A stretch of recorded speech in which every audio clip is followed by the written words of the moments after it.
시편 58편을 읽으시면서 여러분 어떤 생각이 드셨는지 모르겠지만 너무 노골적으로 그 분노가 표현이 되어 있습니다.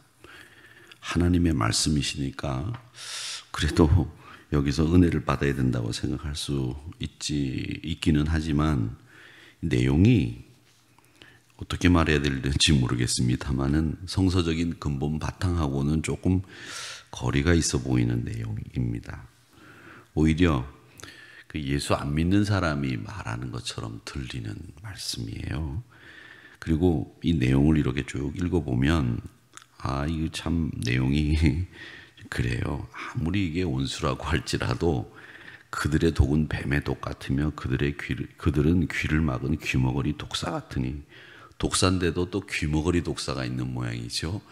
독사가 귀머거리 독사가 있는지는 모르겠지만 어쨌든 할 수 있는 가장 나쁜 말들을 다 하고 있습니다. 그래서 어떤 면에서는 이 시편 58편은 안 읽었으면 좋겠다 이런 생각이 드는 말씀인데, 이 말씀이 기록된 이유가 있겠죠. 악과 불의를 규탄하는 이 공동체가 악과 불의에 대해서 탄원하는 시라고 알려져 있어요, 이 시가. 그래서 이 공동체가 겪는 어려움, 그 어려움에 대해서 그 어려움을 자초한 누군가를 향해서 탄식하는 시인데, 전형적인 악인을 향한 저주가 가득 담겨 있습니다. 이게 말씀해 보면. 그러면서 이 내용이 하나님의 심판, 하나님의 철저한 심판이 있어야 하겠습니다. 이제 이 얘기를 하고 있습니다. 근데 이 말씀을 이렇게 읽어보면 그 우리 인간의 그 속에 담겨져 있는 악에 대한 두려움, 그리고 악에 대한 분노, 뭐 이런 것들이 그대로 나고 있다. 그러면서 사실은 이 말씀이 하나님 앞에 인정받을 수 있는 분노라고 한다면 하나님 우리의 분노를 받아주세요, 뭐 이런 마음이 담겨져 있는 것 같습니다. 자, 오늘 이 말씀을 한번 보십시오. 맹렬한 비난을 퍼붓죠. 1절에 보니까 통치자들아 너희가 정의를 말하는데 왜 잠잠하게 있느냐, 인자들아 너희가 올바르게 판결해야 되는데 어찌 잠잠하냐, 이렇게 이야기를 하면서 이 질문의 핵심은 정의와 공평이 왜 이루어지지가 않고 있니? 그리고 정의와 공평을 행하라고 위정자들아, 통치자들아 너희들에게 너희들에게 힘을 주지 않았니? 그런데 왜 그걸 시행하지 않고 있니? 이 이야기를 하고 있습니다. 그래서 이 1절의 말씀은 통치자들에게 공평과 정의를 행하지 않는 것에 대한 책임을 묻는 이야기를 하고 있다는 겁니다. 그러면서 그들의 마음을 문제 삼고 있습니다. 뭐라고 얘기하느냐? 2절 보세요. 너희가 마음의 중심에 악을 행하고 손으로는 폭력을 달아주는도다. 이 달아준다는 말은 물건을 파는 상인이 저울에 물건을 달아가지고 팔 때 그걸 달아준다, 그렇게 얘기하지 않습니까? 그러니까 이 달아준다라고 하는 말은 뭐냐면, 우리가 악한 사람이, 통치자가 그 악한 일들을 달아가지고 얼마만큼 악한가 이렇게 봐가지고 그걸 달아서 사람들한테 나눈다는 이야기가 달아준다라는 말에 여기 담겨져 있습니다. 그러니까 내면 깊은 곳에 악을 행하려고 하는 마음이 담겨져 있다라고 하는 거죠. 2절은 폭력을 저울질하고 있다. 이 저울질한다는 말은 결국은 주먹으로 때리는 게 아플까, 손바닥으로 때리는 게 아플까, 아니면 머리를 때리는 게 아플까, 배를 때리는 게 아플까, 이걸 생각한다는 거죠. 여러분, 여기서 할 말은 아니지만 저희들이 군대를 다닐 때는, 군대에 있을 때는 이 사람이 이렇게 사람을 때리는 일이 흔했어요. 그리고 저희들 때는 학교 다닐 때 고등학생 남자 정도 된다면 선생님한테 매를 맞는 건 그냥 당연하게 생각을 하고, 오늘도 매 맞으면 그냥 하루 넘어갔구나 이렇게 생각하는 때가 이 때였거든요. 그러니까 이 매를 맞는다든지 또 이렇게 누군가로부터 이렇게 폭력을 당한다는 것은 뭐 별로 그렇게 그 상스러운 일이 아니었단 말이죠. 그러니까 때리는 사람도 맞는 사람도 예를 들어서 선배들이 교회에서도 그랬으니까요. 교회에서도 선배들이 뭐 몇 학년들 아니면 중등부 몇 학년들 고등부 몇 학년들 어디로 모여라 그러면은 쭉 모이고 우리 옛날 독립문교회 장로님들 옛날 얘기 들어보니까 독립문교회도 이렇게 선배들이 후배들 때리고 그랬다고 그러더라고요. 근데 그렇게 모이면 선배들도 야 너희들 잘못했는데 맞아야지. 그러면 그 맞는 사람도 그냥 요즘처럼 이런 분위기가 아니라 예 맞아야 되겠습니다. 뭐 이렇게 하고 맞아요. 그게 맞는데 어디 맞을래? 그럼 네. 그럼 뭐 10대 맞을래? 5대 맞을래? 그럼 5대 맞겠습니다. 그럼 5대. 그래가지고 맞는단 말이죠. 즐겁게 맞고 즐겁게 때렸어요. 어떻게 보면 요즘하고는 다른 분위기였겠죠. 근데 거기에 오늘 여기 말씀해 보면 폭력을 저울질한다는 말이 그겁니다. 때릴 때 좋은 마음을 가지고 10대 맞을래? 5대 맞을래? 해서 5대만 맞겠습니다. 뭐 이렇게 하면 선생님이 항상 그렇게 물어보잖아요. 우리 다닐 때는 10대 맞을래? 5대 맞을래? 그러면 한 대 맞겠습니다. 그럼 이놈 딱 이렇게 이런 분위기인데 좋은 분위기였다는 거죠. 그런데 이건 나쁜 분위기예요. 내가 어떻게 하면 저를 더 힘들게 만들까? 이런 걸 얘기하고 있는 겁니다. 그래서 이 통치자들이 내재되어 있는 그 악을 집중해서 이야기를 하는 겁니다. 그러면서 여기 제가 굉장히 안 좋은 말로 생각하는 게 3절이에요. 3절을 보면 악인은 어머니 뱃속에서부터 멀어졌으며 나면서부터 곁길로 나아가 거짓을 말하는도다.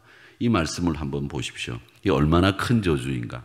여러분 아기가 어머니 뱃속에 있다가 태어나면 어떻습니까? 굉장히 이쁘고 귀엽지요. 사실은 귀엽지는 않죠. 좀 약간 불구스름하고 이게 핏덩어리가 어디서 나와가지고 이상하게 생겼는데 그런데 아기는 어머니 뱃속에서부터 나와가지고 곁길로 간대요. 곁길로. 근데 어린아이들은 태어나면 순진하고 무고하고 착하고 부모님 품밖에 모르는 게 어린아이인데 이 어린아이가 악인이 어머니 뱃속에서부터 하나님과 멀어졌고 의와 멀어졌고 나면서부터 곁길로 가고 나면서부터 거짓을 말하는도다. 그러니까 얼마나 악한 것인가를 그대로 보여주는 말씀입니다. 그렇게 이 통치자들이 악하다라고 하는 것을 이야기하는 거죠. 폭력을 조장하고 정의를 무너뜨리고 공의를 무너뜨리는 이들의 침묵 그리고 폭력을 달아주는 일에 대해서 비난하는 내용이다라고 하는 것입니다. 자, 그 다음엔 여기 6절 말씀에 보면 뭐라고 얘기하느냐면 악한 사람들의 위험성을 알리면서 하나님 저주하면서 하나님 개입하세요. 하나님 저들을 처리하세요. 그렇게 이야기를 하는데 6절에 보니까 뭐라고 얘기하느냐. 이를 입에서 꺾으소서. 이 이를 꺾는다는 말은 이빨을 뽑으라는 얘기죠. 이를 뽑으라는 얘기예요. 여러분 얼마나 무서운 얘기입니까? 생사람 이를 뽑는다? 그 쉬운 일이겠어요? 그런데 이를 하나님 뽑아주세요. 이런 기도는 하지 마셔야 됩니다. 절대 해서는 안 되는 기도인데 시편에 이런 기도가 있어요. 하나님 악인의 이를 입에서 뽑으세요. 그 다음엔 7절에 보면 뭐라고 되어 있느냐면 급류처럼 악인들이 사라지게 해달라고 얘기를 합니다. 급히 흐르는 물같이 거기에 휩쓸려서 악인이 사라지게 해달라고 그렇게 기도하고 또 7절 하반절에 보니까 악인이 쏘는 화살은 꺾어버리라고 그게 화살의 역할을 할 수 없도록 만들어라. 그리고 8절의 말씀에 보면 달팽이까지 등장해요. 소멸해가는 달팽이 지나고 죽어가는 그 달팽이처럼 만들어 달라고 기도하고 또 8절 하반절에 보면 만삭이 되지 못해서 태어난 아이가 햇빛을 못 본 것처럼 그 자리에서 죽는 것처럼 되게 해달라. 얼마나 끔찍한 저주입니까? 이런 이야기를 하고 있다는 겁니다.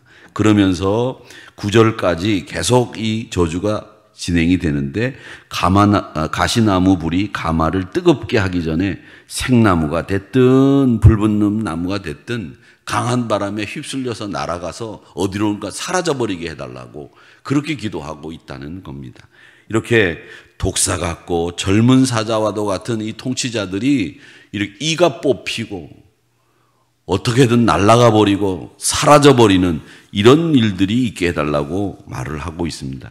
이 말은 저주가 이렇게 심하다라는 뜻도 되지만 여러분 또 한편으로는 이런 뜻도 됩니다.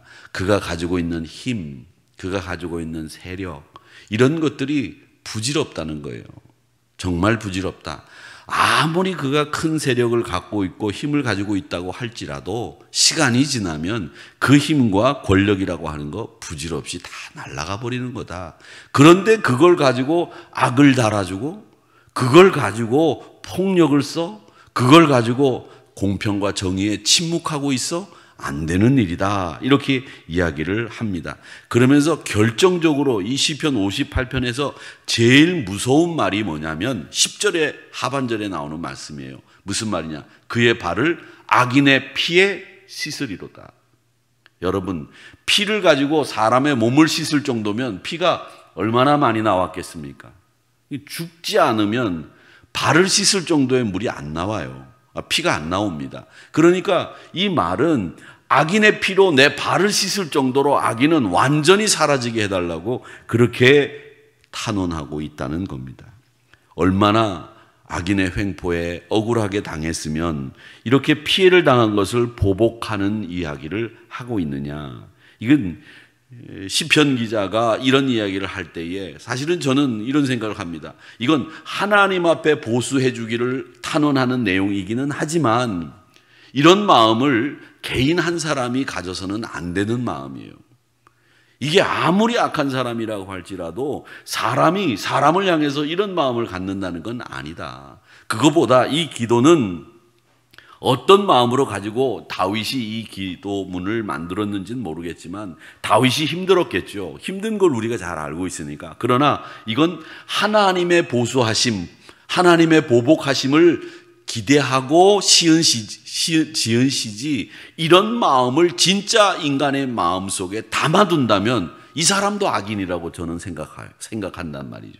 아무리 그 사람이 핍박을 당하고 폭력을 달아주는 그 사람에게 당했다고 할지라도 그 사람이 그렇게 당해도 이런 마음을 품는다? 그러면 그도 동시에 악인이다. 이걸 저는 이 말씀을 통해서 깨달았어요. 그러니까 여러분, 악을 악으로 갚지 말고 선으로 갚을 수 있는 그 사람이 되거라 이렇게 말씀하신 내용들을 보면 이 말씀은 너희도 이런 마음 품으면 결국 너희도 악한 자다라고 하는 메시지가 이 말씀 속에 담겨 있는 것 아닐까. 이렇게 잔인한 말씀을 하는 이유가 뭘까 이런 생각을 해봤습니다. 그러니까 여러분, 악인이 통치하는 가운데 우리가 폭력을 달아주고 우리에게 억울한 일들이 있고 공평과 정의가 시행되지 않는다고 하더라도 이런 마음을 먹으면 안 되죠. 태어나면서부터 거짓말해라 이놈아. 태어나면서부터 곁길로 가라. 이런 저주가 어디 있어요? 너가 죽은 피로, 네 몸에서 나는 피로 발을 씻을 거다. 이놈아, 나쁜 놈아, 네 이를 뽑아버릴 거다. 이런 말들을 한단 말이죠. 그런 말을, 그런 마음을 품는 것 자체도 너도 똑같이 악한 놈이다. 이런 말이거든요. 그러니까 하나님의 통치가 임하기를 간절히 바라는 마음으로 이 시를 지었을 것이지 하나님의 통치가 아닌 인간이 품어야 될 마음은 아니다. 저는 이 시를 읽으면서 그런 생각을 했다는 겁니다. 여러분, 기대해야 될 것은 뭐냐? 하나님의 공의가, 하나님의 정의가 쓰는 것을 기대하시고 하나님의 통치가 임하는 것을 기대하는 것, 그게 어려운 일을 당한 우리가 가져야 될 마음이지 이런 마음을 품는 것은 똑같다. 이런 것이죠. 그러니까 선자리가 다르면요, 보이는 것도 달라요. 여러분, 공정하고 객관적이고 치우침이 없는 자리에 서 있어야 바로 보이는 거예요. 그런데 이 바로 보이는 것이 우리가 기울어져 있으면 기울어져 보이거든요. 제가 이렇게 고개를 돌리고 이렇게 보면 이 다 기울어져 있어요. 그런데 바로 서 있으면 여러분이 똑바로 보이는 거죠. 그렇지 않습니까? 그러니까 여러분의 선 자리도 상당히 중요한 거예요. 여러분이 어떤 자리에 설 것이냐. 기도의 자리에 서고 믿음의 자리에 서고 신앙의 자리에 설 것이냐, 아니면 보복하는 마음을 가지고 악한 마음을 가지고 설 것이냐. 이건 여러분이 설 자리를 정하는 거죠. 여러분, 기도의 자리에 서시고 말씀의 자리에 서시고 은혜의 자리에 서시기를 축원합니다. 그래야 은혜가 보이고 그래야 말씀이 보이는 거죠. 그래야 우리가 서로를 사랑할 수 있는 여유가 생기는 거예요. 하나님 나라 가치로 바라보는 거죠. 내가 당했으니 너도 당해봐라. 요놈아, 내가 너 언젠가 뒤통수를 가서 딱 때릴 거다. 그런 생각을 가지면 안 된다는 거죠. 그러니까 여러분, 보복하는 마음보다도 하나님의 통치가 임하기를 기대하는 마음이 우리는 바른 마음이다라고 하는 겁니다. 악인을 심판하시는 분은 하나님이시고 악인을 판단하시는 분도 하나님이시고 하나님의 정의가 기뻐함을 받게 된다는 거죠. 그러니까 정의를 말과 개념으로 떠드는 게 아니라 하나님의 통치가 임하기를 기도하는 자리까지 가야 그 정의가 공평이 맞는 거고요. 내가 떠들어서 공의와 정의가 실행이 되는 게 아니고요. 하나님의 통치가 임해야 정의가 임하고 하나님의 임재가 있어야 거기에 하나님의 바른 뜻이 펼쳐지는 거예요. 그 인간이 나쁜 일을 했으니까 너도 그렇게 되라라고 이런 마음을 가지고 품는다면 결국 그것도 악순환이 되는 것밖에는 없다는 거죠. 그러니까 우리에게 바라야 될 마음이 있다고 한다면 그건 하나님의 통치 임하시는 것. 이게 우리가 바라는 회복이고 하나님의 뜻이 이루어지는 길이다라고 하는 것을 알고 하나님만이 바로잡을 수 있습니다. 하나님, 저희들 마음속에는 이런 보복의 마음이 있지만 이 보복의 마음을 제하여 주시고 하나님의 통치가 임하여 주시옵소서라고 기도한 시가 시편 58편이다 라고 하는 것을 여러분 아시면서 이 악행을 향해서 또 세상은 요즘 그런 일들 많이 하잖아요. 그릇된 것들 가지고 그릇된 심판을 한다고 정의로운 심판을 한다고 막 나서가지고 떠들고 하는데 인간의 심판과 판단은 결국 그릇되고 만다는 거죠.